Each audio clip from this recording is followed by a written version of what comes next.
Hammaga salom, kelinglar bugun menda Tojikistondagi birinchi kunim qanday o'tgani haqida gaplashamiz. Bu deganim Tojikistonga birinchi kelishim deganim emas, kelganimdagi birinchi kunim. Tojikistonga ming marta kelganman уже. Birinchi bo'lib ertalab uyg'onib, saftir qilib, pastki uyga tushdik, ya'ni otam uyi balandki uy, balandda, pastki uy Sherzod bobom uyi. Hozir bu Sherzod bobom uyidamiz. Qaranglar, qanaqa chiroyli manzara. Negadir sizlarga shuni ko'rsatgim keldi. Vibe shunaqa zo'r. Baribir qishloqda. Xullas, bu kuni yig'in kuni edi. Ya'ni Sherzod bobomlar, Jumanazar akamlar o'g'liga sunnat to'y qilishdan oldin yig'in qiladi-yu, xullas shunaqa yig'in edi. Biz dasturxonlar bezatdik apachamlar bilan. Bu uyni men bezatdim.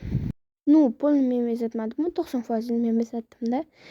Bu uyga ya'ni men qaradim, что shuncha salat kirdimi? Kirdi. Shuncha narsa kirdimi? Kirdik. Shunaqa qarab turdim.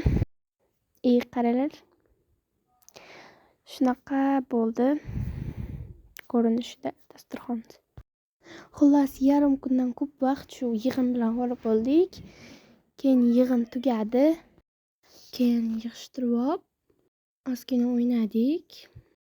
Qaranglar, bu sizlarga ozgina video oldim. Keyin shu Tojikistondagi qarindosh ammamga ketdik. Shahda kechgacha o'ynab, kechqurun soat 10 oshganda keyin qaytib keldik. Shu bilan uxladik. Hammaga xayr.